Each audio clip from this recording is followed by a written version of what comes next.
He gave everything, his blood, his breath, his future, just to help her touch a dream that didn't even have a name yet.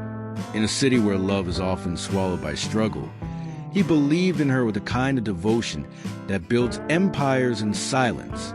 He worked till his hands bled, died with her vision stitched into his last heartbeat, and left behind one message that would ignite her destiny forever. This isn't just a love story. It's a resurrection of hope, of sacrifice, of what happens when one man dies, not in vain, but to make a woman's future unstoppable. And now, the world will know his name, not from headlines, but from every soul she rises. Lagos, the city where dreams are born and broken in the same breath. Beneath the honks of yellow Danfo buses, behind the glass towers of Ikoyi, and beneath the bridges of Oshodi, life beats with sweat, struggle, and silent sacrifices. In the heart of this chaos lived Tunde, a bricklayer with callous hands and a chest full of ambition. He wasn't rich, not in naira, but in dreams. His wife, Amaka, dreamed of owning a fashion school. And to Tunde, her dream was sacred. So every cement block he lifted with love. What she didn't know was he was building more than a home. He was building her legacy. Amaka wasn't just a dreamer. She was an artist with scissors. Her sketches were bold, her fabric combinations daring. But dreams cost money in Lagos. Rent was overdue. Her sewing machine? Borrowed. Electricity? Unreliable. But Tunde? Always steady. Baby, so. I'll handle the rest, he'd whisper at 4 a.m., before heading to the site with nothing but Gary and groundnut in his pocket. Amaka never asked where the extra money came from. She just prayed and sewed. What she didn't see were the wounds on Tunde's back, bruises from night labor, lifting steel under moonlight, just so her dream could have daylight. June brought the rains, and with it, trouble. The construction site was rushed, deadline pressures, no safety nets, no helmets. If I finish the roofing this week, we can pay for your shop rent, Tunde smiled, brushing off the cough he hadn't treated in weeks. Amaka kissed his forehead and went back to sewing. But that day, the rain fell like punishment. Steel rods slipped, mud swallowed boots, a scaffold broke, and by dusk, Tunde's name was trending in whispers. Amaka's phone rang, but all she heard was silence on the other end and the sound of her heart falling to the floor. The burial was fast. Lagos doesn't pause for grief. Neighbors brought jollof and condolences. The landlord brought a final warning. Tunde left no savings, only a blood-stained worker's ID and an envelope marked, "Open when it's too hard." Days passed. Amaka stopped sewing. Her light dimmed. Each morning, she stared at his muddy boots by the door. She'd touch them, then cry. But one morning, something shifted. She opened that envelope.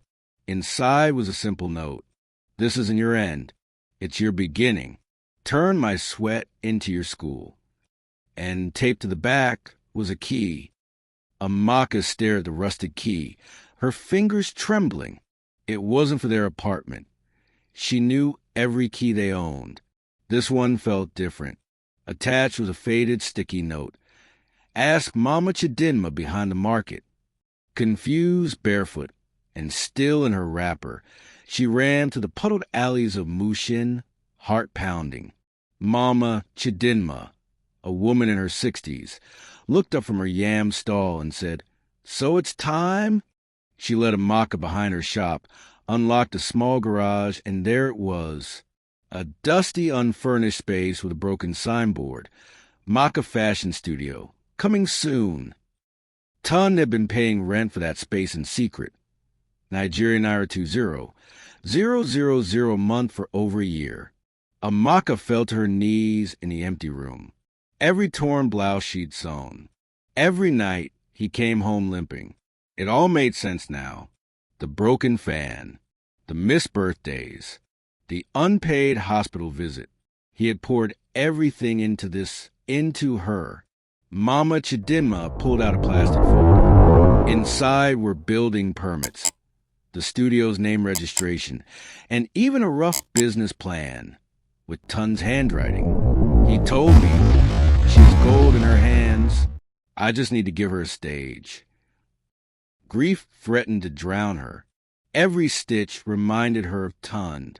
Every fabric held his fingerprints. But she kept going. The first month, she repaired clothes for free just to attract customers. By month 2, a bride walked in, begging for a last-minute miracle. Amaka stayed up for 72 hours, sewing under candlelight. Word spread.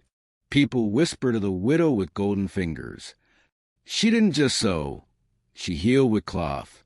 Tun's studio had no air conditioner, no mannequin, but it had soul. And by the 3rd month, a local influencer posted her work. Everything changed. Months passed. Amaka's shop buzzed with life.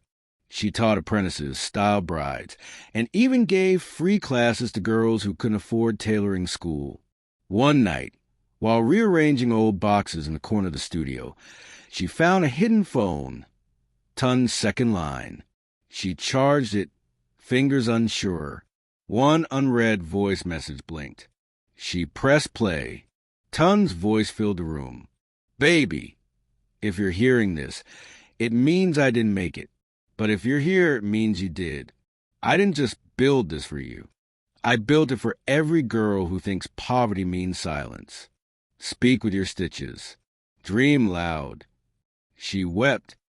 That night, Amaka didn't sleep. She stared at the sewing machine like it was an altar. Tun's words burned in her chest. Dream loud. She knew then this was bigger than her. She gathered her apprentices and said, we're not just tailors. We're storytellers with thread. She renamed the shop Tunde and Maka House of Threads. Orders tripled. She began sewing uniforms for orphanage kids, partnering with NGOs. Every piece came with a note. Made with love, in honor of Tunde. Lagos noticed. News bloggers came. The studio became a sanctuary for the broken, for the gifted, for the brave. Success came with pressure.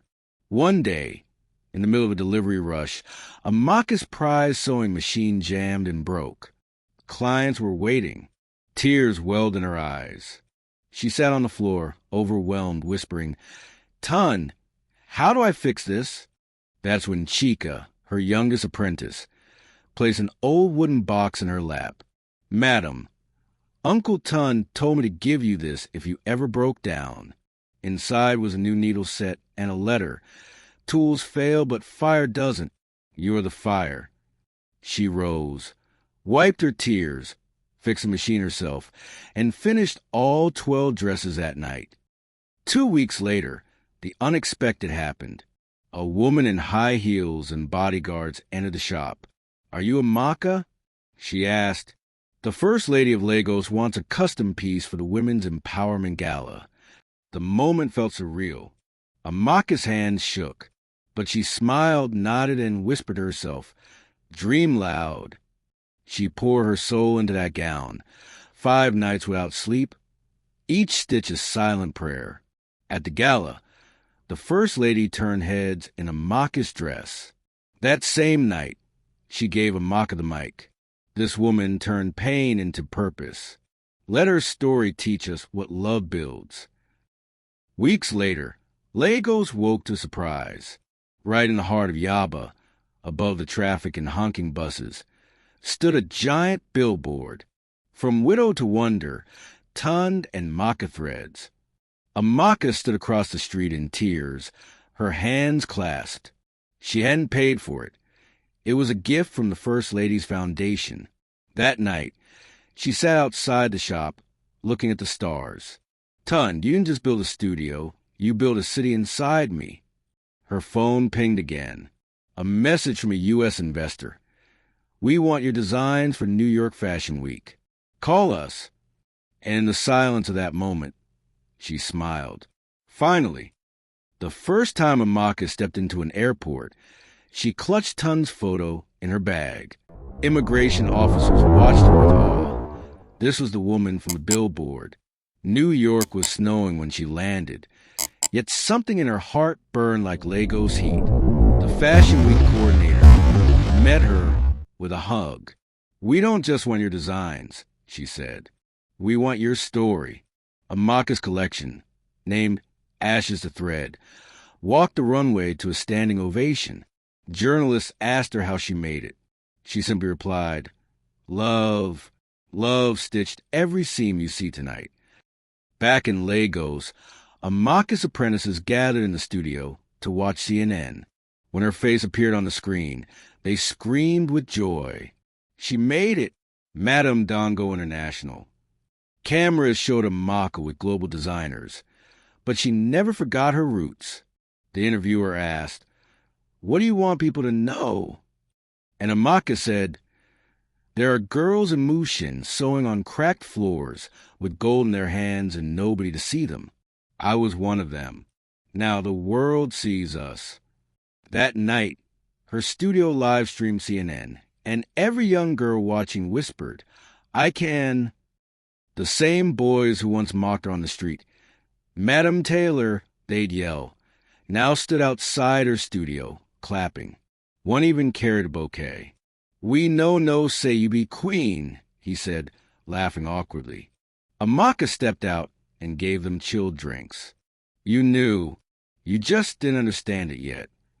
She offered them a chance to learn tailoring. To her surprise, four agreed. Within weeks, Tunde and Maka Threads had a men's unit run by the very boys who once laughed. Tunde's dream didn't just create jobs. It rewrote destinies, one humble soul at a time. 1 year after Tunde's death, Amaka returned to a bridge where they used to sit and dream during hard days. She wore the same dress he once complimented, the one she'd sewn with her first fabric. She lit a small candle and whispered, "We did it, Tunde. You didn't just love me, you lit a generation."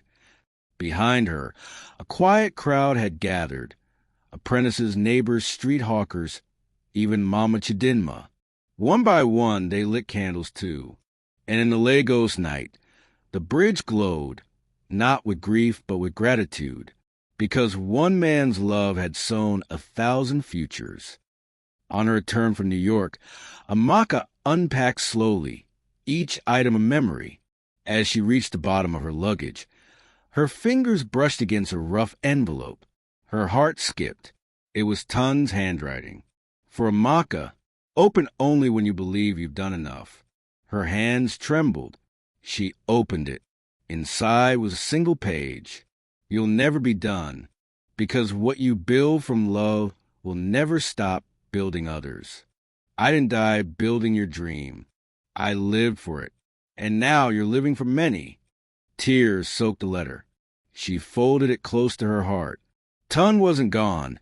He was growing inside every stitch she made. Amaka started a new initiative, the Seam of Second Chances, a free tailoring program for widows and single mothers. Some came with babies on their backs, others with hearts heavier than fabric rolls. But Amaka didn't just teach them stitches. She taught them how to dream again. "This studio is sacred," she'd say, because pain walked in and purpose walked out. Soon, women who once begged for food were making uniforms, bridal gowns, even exporting anchor pieces.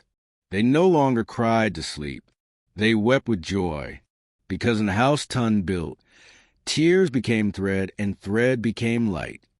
When the governor's motorcade arrived in Mushin, the streets paused. People peeked from zinc-roofed windows, whispering, "Who's getting arrested?"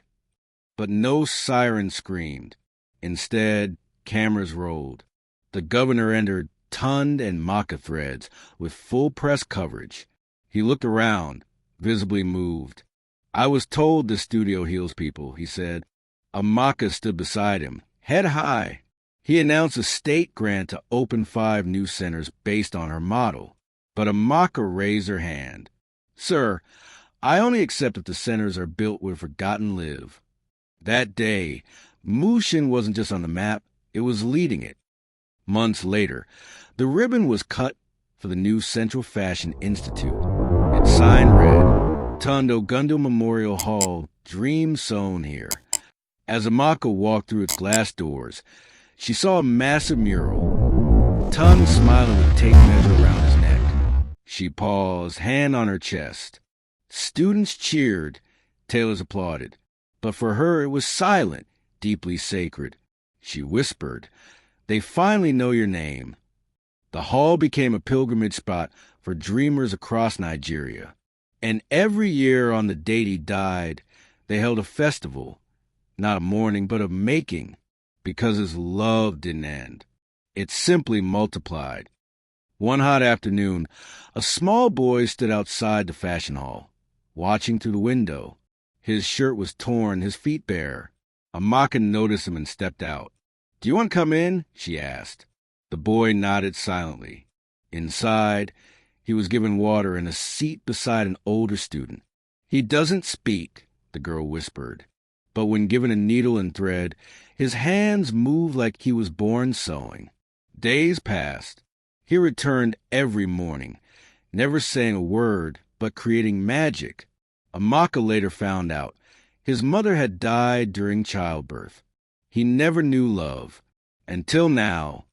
She gave him a scholarship, called him Hope, not because he asked for it, but because he carried it. Soon, other children like him arrived, some from foster homes, others from under bridges. What began as a studio became a refuge, then a school, and now a movement. Psychologists volunteered. Retired tailors joined. The center echoed with laughter, not sorrow. Amaka had once stitched her soul back together alone. Now, she was stitching broken lives into strength. Her greatest design wasn't on a runway. It was in the eyes of children who once saw no tomorrow and now saw forever. On Tunde's birthday, Amaka began a tradition. She wrote him a letter, read it aloud in the hall, and placed it in a box labeled "To the man who believed first." This year, something changed. One of the students walked up and added her own letter. Then another. Soon, the box overflowed with messages. "You didn't know me, but I know your love. You saved me without meeting me." Each letter became a thread binding generations to a man who had given everything for one woman's dream. His grave remained simple, but his legacy grew louder every year. Just before the rainy season, Amaka received a call from Paris. A major couture house had seen her story online. "We'd like you to co-design our Heritage Revival line," they said. Amaka paused. She looked around her studio, at Hope threading silently, at the widows laughing over new fabric, at the mural of Tunde. "I'll do it," she said, "but only if we manufacture every stitch. Right here in Mushin." Silence, then agreement. Paris didn't just want her work. They wanted her way. And once again, Tunde's legacy crossed oceans, proof that the heartbeat of greatness could begin in broken places. At the grand showcase of her Paris collaboration, Amaka stepped onto the runway stage wearing not French silk, but an Ankara dress designed by one of her youngest students, a girl named Chika, known for her signature red beads. Cameras flashed. Journalists whispered, "Who made that?" Amaka smiled proudly and said, "A girl from Mushin who used to sleep on a tailor's bench." That night, the girl in red beads became a global sensation. Her designs were raw, bold, beautiful, just like the life she survived. Tunde once said, "Let them laugh at where you start, if they'll one day kneel where you finish." Fame grew, but so did pressure. One night, a terrible storm hit Lagos. The roof of the original Mushin studio was torn apart, machines flooded, fabric soaked. Amaka arrived at dawn to find her students crying. Everything was gone. For a moment, she just stood there, silent. Then she removed her heels, rolled up her sleeves, and picked up a hammer. One by one, they joined her. That day, they didn't just rebuild a roof, they rebuilt each other. The media showed up late. But the real story wasn't about disaster. It was about defiance. Love that survives storms builds unshakable walls.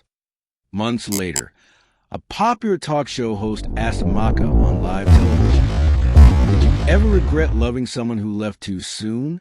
She paused. The studio fell silent. "I never loved Tunde to keep him.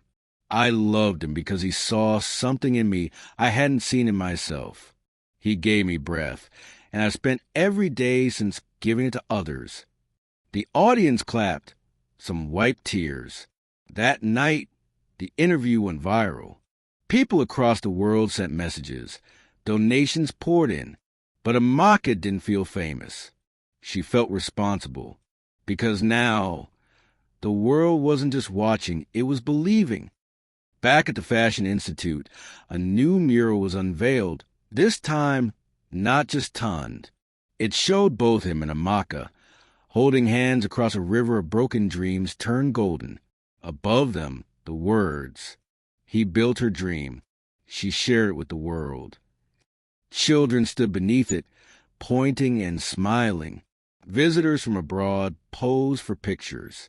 But Amaka, standing at the back, whispered only to herself, "You see, Tunde, they know now, not just your name, but your heart." It wasn't a fairy tale. It was a revolution. And it began with love that refused to stay small.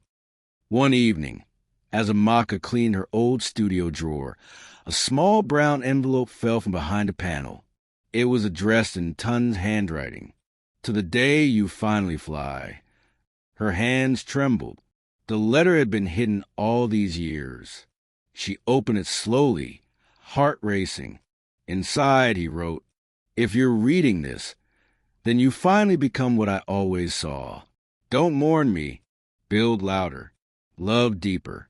And never forget, you were always a dream, not the brand, not the fame. You."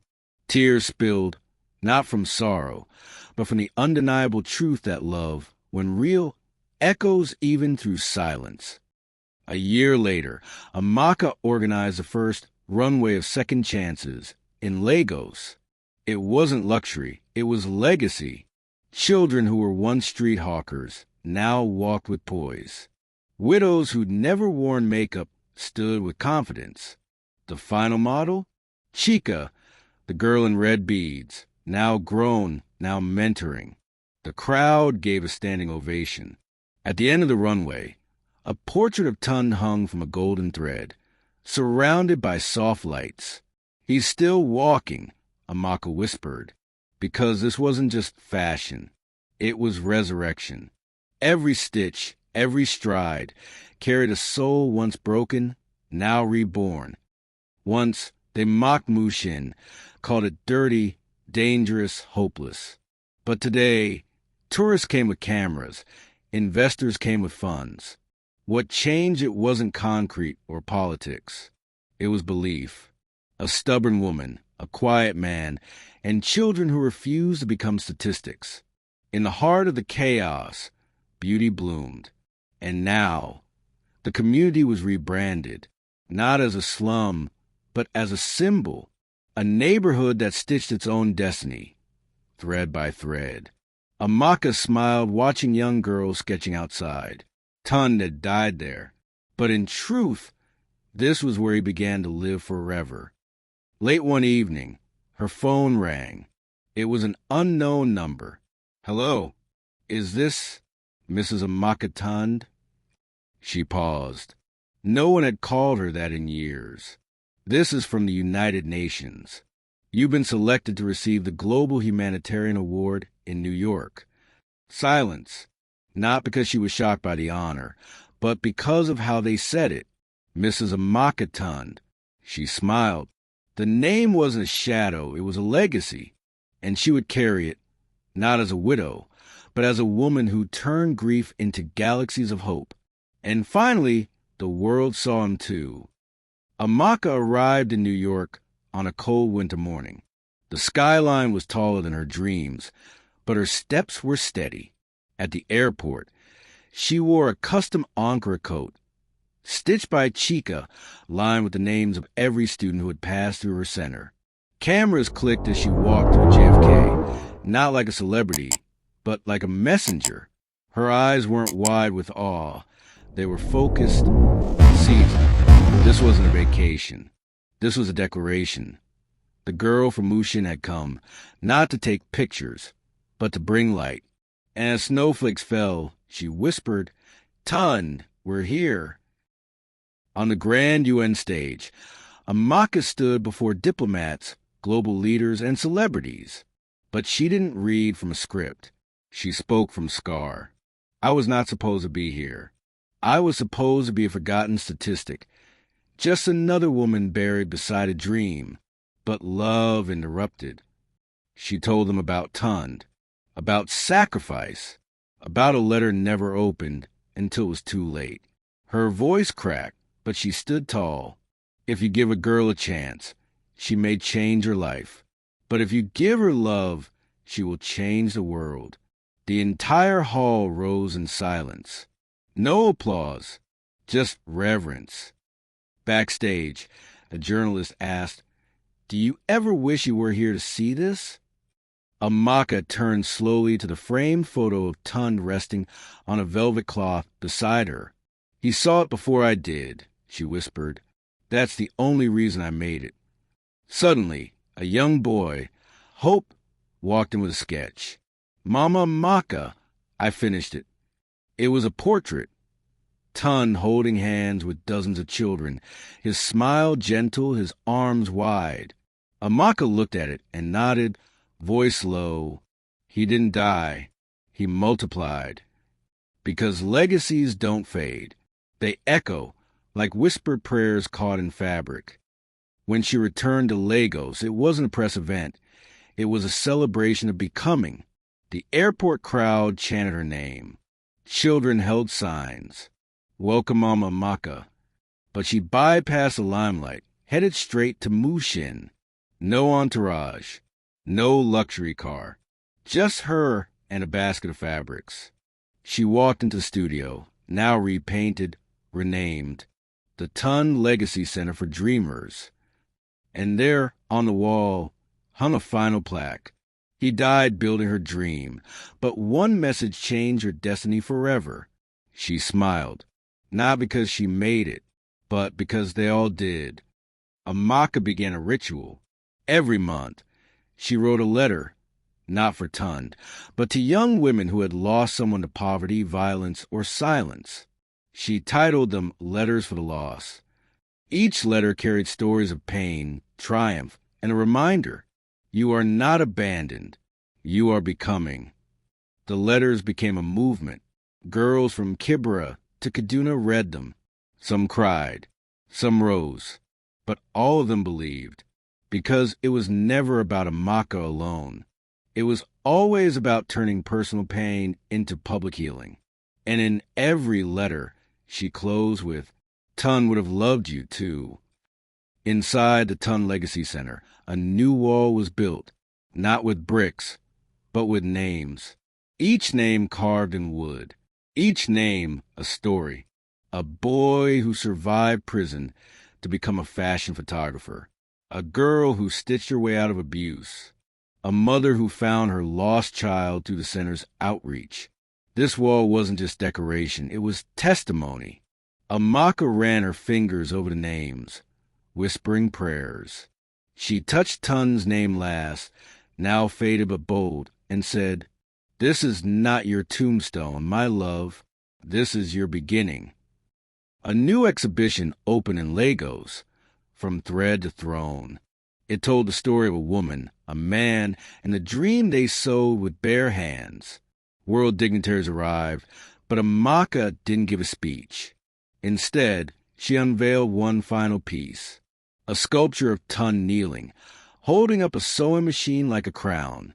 Above him stood Amaka, not on a pedestal, but on his shoulders. Gasps echoed, not because it was grand, but because it was true. Great men don't always wear medals. Sometimes they wear silence. And in that silence, they build empires. Late at night, Long after the lights faded and the world moved on, Amaka sat beneath a mango tree behind the center, where Tunde first told her, "I see your dream." She closed her eyes, not to forget, but to remember. And for a brief moment, she felt his presence again, not in sound, but in stillness, in the wind that touched her face, in the leaves that swayed like soft applause. And she whispered, "We did it, Tunde." Then she opened her eyes, picked up her sketch pad, and drew the next dream, because even when love dies, it can rise again. If this story moved you, don't just let it end here. Somewhere in your city, a dream is gasping for breath. Somewhere, a girl is stitching her future with borrowed thread. Somewhere, a man is building a legacy no one will ever see, unless you choose to.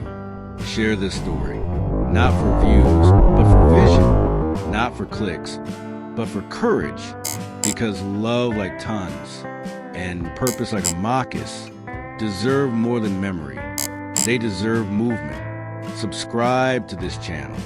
And if this story echoed in your heart, leave a comment that simply says, "The dream lives on." Because when one story ends, another begins. With you,